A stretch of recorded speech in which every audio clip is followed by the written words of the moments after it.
Expected to love Ukraine. How professional. It never matters to me too much who my audience is.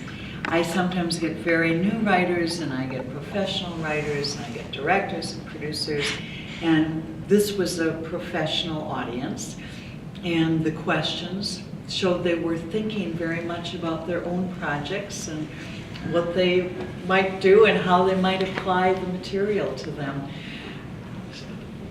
Plus, it was such a beautiful room to be in. I mean, everything just was at a very high quality.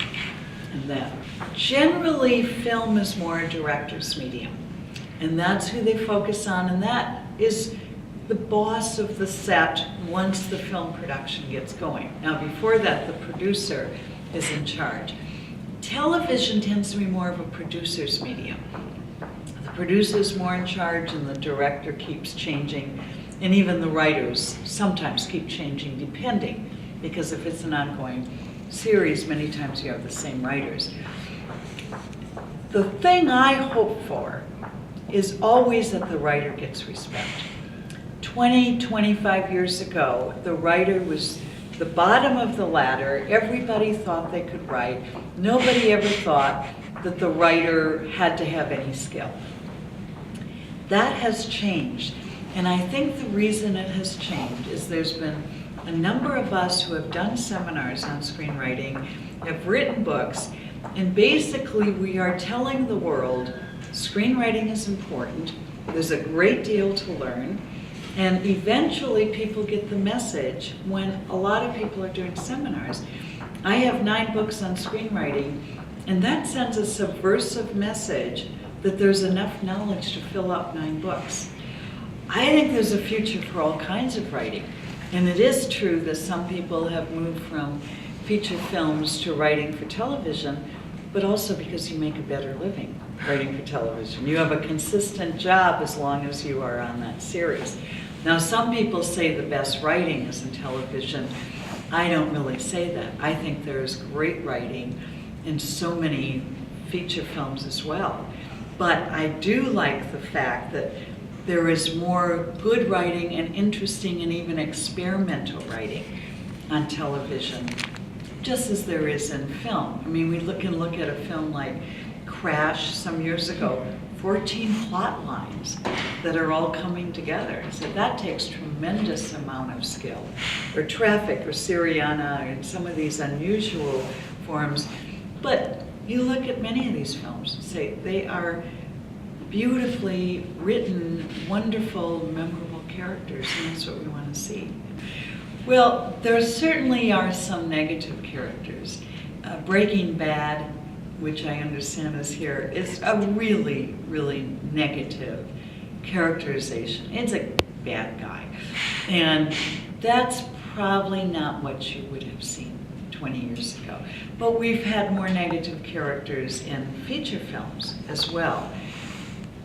What the future will bring, I don't know. I wish we could see some, like, not just well-developed characters. I'd like to see a few good people as characters.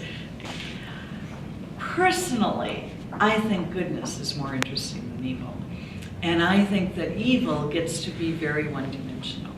It's just, what are you going to do? You're going to kill people.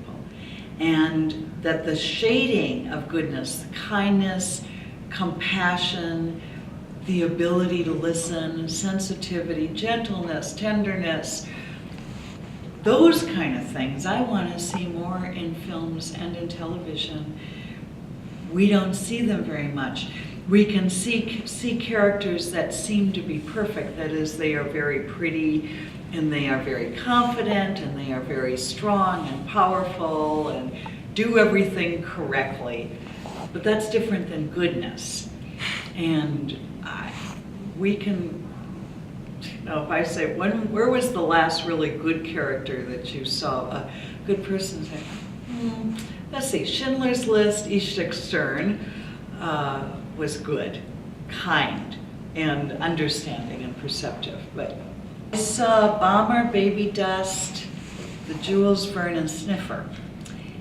Here's what, the first thing I noticed, they were very visual. there seems to be a very good sense of images and even very creative images. Like in the beginning of Baby Dust, when they do the credits are much more interesting than, I would say, most American credits. And the second thing, and it almost surprised me, the structure of these, like Baby Dust and Sniffer is a series, extremely well-structured stories, absolutely classical structure. I don't always see that, particularly in other cultures. And in fact, on the first day of the seminar, I used Sniffer as an example of very good structure. But I also saw it in the first episode of Baby Dust that I had seen. I thought the characters in Sniffer, the major character is so unusual. He's someone with a highly developed sense of smell who solves crimes. Because of that, I've never seen anything like that. So I think there was an originality about the characters. I actually asked for the other episodes of Bomber because I was so worried about those characters and what was going to happen to them. I have to find out what's going to happen to them. So I saw really strong productions, and sometimes what happens is that America gets interested. I mean, I would love to see America interested in Sniffer. What they would do is they wouldn't do it with subtitles. They would simply buy the rights and then recast it and redo it. But I think that character is fascinating. And the character reminds me a bit of a character we had called Monk. He was a detective who was obsessive compulsive. And again, kind of a flawed character, but this highly unusual character detail. And that makes the character far more interesting. Writing is an art and craft like anything else. If somebody says, well, I want to be a dancer, you go to dance school. If you want to do art, you usually go to some kind of an art school. And it's the same thing in screenwriting. There is a great deal to learn. Now, the problem is that you can't get confused over art and craft. Your art is what you develop inside of yourself, and that is your natural talent, and also learning what we call the voice of the artist. The craft is something you can learn. It's structure, it's how to dimensionalize a character, it's how to create better images, it's a recognition of all the different elements that make up screenwriting.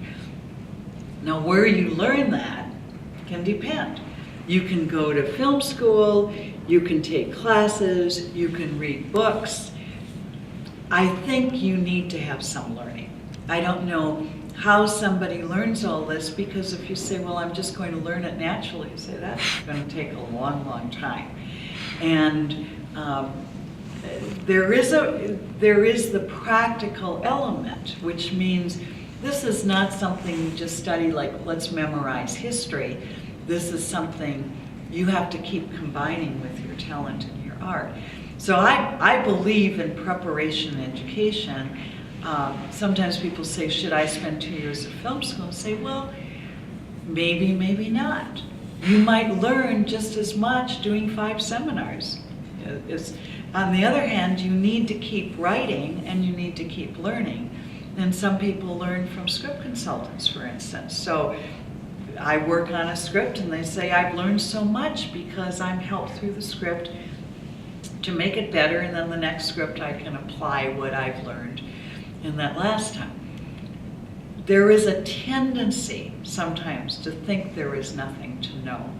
And I'm aware I know a lot more than I knew 20 years ago.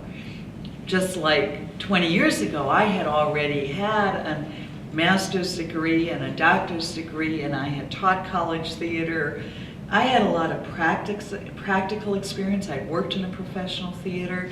So I brought all of that already to my work. And then I've